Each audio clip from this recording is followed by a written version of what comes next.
Assalamualaikum warahmatullahi wabarakatuh. Halo semuanya, jumpa lagi dengan saya Chow Sing Sing, kurator dari podcast Horror Night Story.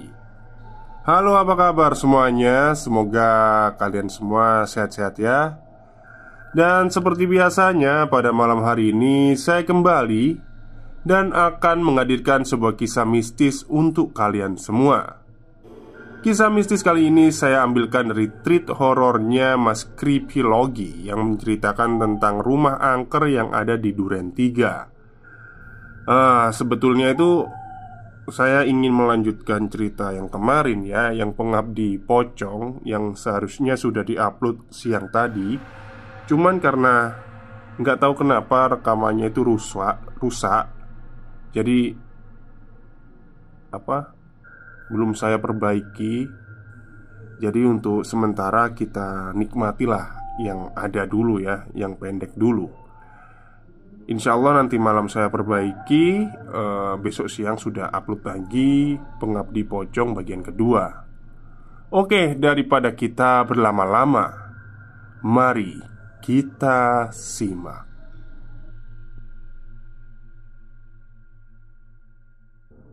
Sumber dari kisah ini adalah klien dari tesis saya. Dia sendiri yang mengalaminya saat masih kuliah sarjana. Lokasi rumah di Duren 3 Perdatam, tidak terlalu jauh dari Potlot, TMP Kalibata, atau TKP tempat polisi tembak polisi. Ramli, asli wong Kito, datang ke Jakarta dari Empat Lawang pada 2005. Seperti banyak perantau, Ramli ikut kerabatnya tinggal di sebuah rumah besar di Duren 3 dengan 7 kamar dan diisi oleh 13 orang. Dan dengan Ramli, genaplah menjadi 14 orang. Rumah tersebut disewa tahunan dan patungan.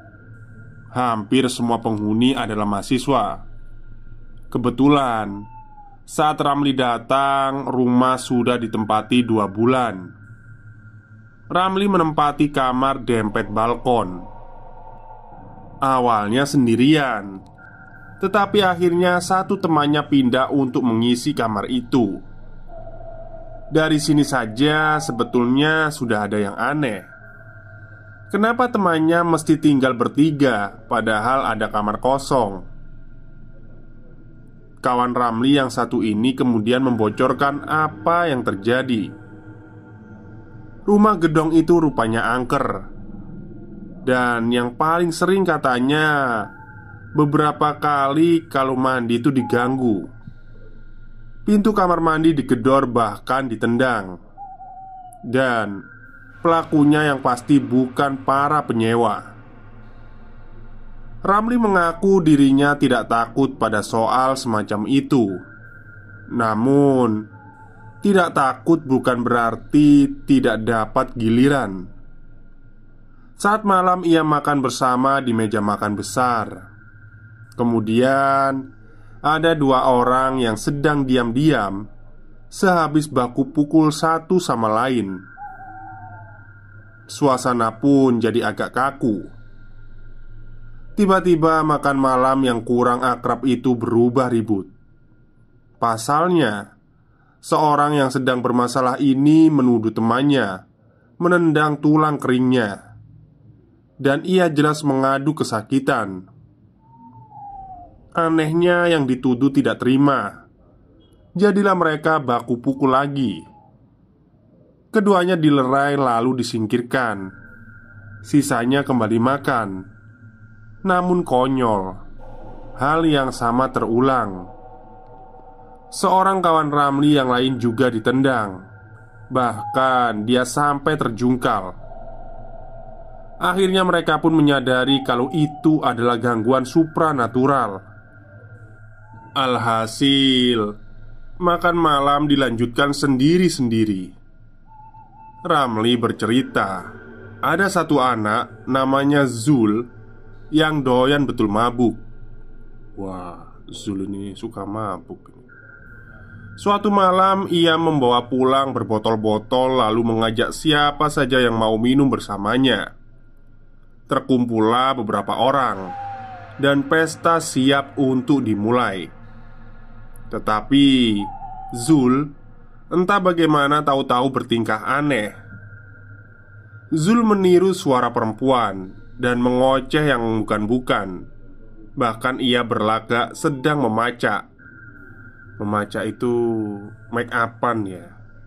Memakai leave-in juga dan menceplak-ceplak bibirnya seperti umumnya wanita habis pakai leave-in. Mulanya itu dianggap lucu. Anak-anak berdatangan untuk menonton. Sampai Zul kemudian berteriak-teriak sambil menjambaki rambut gondrongnya hingga rontok sebagian. Barulah mereka teman-teman menganggap itu serius.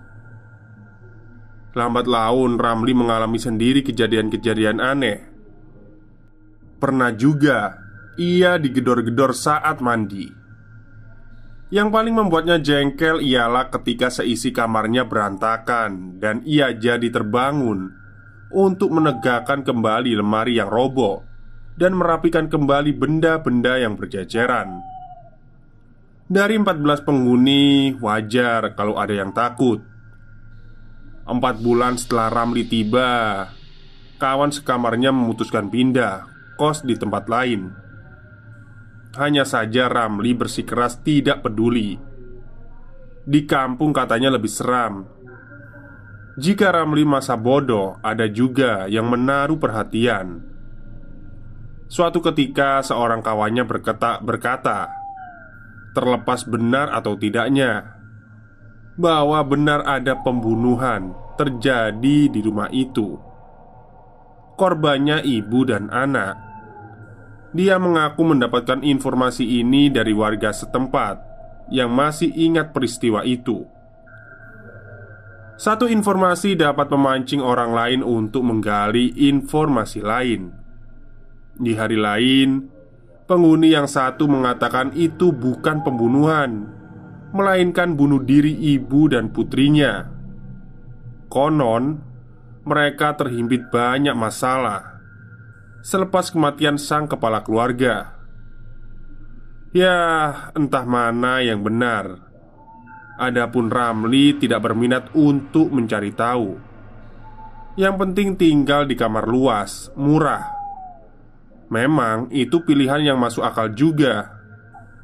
Namun dia pun tak dapat mencegah kawannya untuk pindah. Pada bulan ke-7, sejak ia tinggal, hanya tersisa 8 orang saja. 8 orang ini besar juga nyalinya, kata Ramli. Tapi sebesar-besarnya nyali, lingkungan juga bisa mempengaruhi. Alhasil dari 7 kamar yang terpakai cuma 4. Semua penghuni menetap berdua satu kamar. Ramli kerap dihinggapi mimpi buruk. Satu ketika pernah pula ia melihat wanita tua termenung di balkon. Di waktu yang lain ia mendengar seperti benda berat terjatuh dari balkon. Namun, sekali lagi, dengan sikapnya yang bodoh amat. Meski demikian, ada kalanya semua orang dipaksa untuk berpikir bijak. Penyebabnya yaitu salah satu penghuni ditemukan hampir saja tewas digilas truk. Dia mengalami sleepwalking pada lewat tengah malam. Dia berjalan sendirian ke arah perempatan Pancoran. Sleepwalker itu buru-buru pindah. Semua orang pun jadi berpikir ulang, kecuali alasan ekonomi yang penting dipertimbangkan juga. Puncaknya terjadi pada bulan ke-10 sewa. Ceritanya, 7 orang ini berkumpul di balkon sambil bergitar. Lalu perkumpulan itu mendadak dikacaukan oleh suara perempuan tua yang sedang memarahi mereka. Omelan misterius itu berlangsung agak lama, diiringi suara tangis wanita lain. Saat suara-suara itu reda Dikira tidak ada yang lain, ternyata salah. Satu orang kawan Ramli rupanya terkena pengaruh. Ia hilang pikiran, mengomel dan bahkan mengamuk. Dan kalau berkata itu suaranya mirip perempuan misterius yang ngomel tadi. Si kerasukan malam itu bisa dipulihkan sadarnya, tetapi dia tidak mau makan dan minum. Suka termenung macam orang kurang akal. Keadaan terus seperti itu sampai 2 harmal. 2 harmal itu 2 bulan mungkin ya. Akhirnya dibawalah ia ke rumah seorang untuk diservis. Maksudnya itu disembuhkan. Untunglah si kerasukan ini masih bisa diperbaiki. Hanya saja Ramli dan kawan-kawan disarankan untuk segera pindah. Kalau sudah terlalu sering, artinya jin di rumah itu memang tidak suka dan bisa saja berbuat lebih jauh. Singkat cerita, para penghuni yang tersisa di rumah itu pindah tak lama kemudian, saat masih tersisa sewa 2 bulan. Selesai. Oke, itulah cerita pendek dari Mas Creepylogi, dari treat horornya.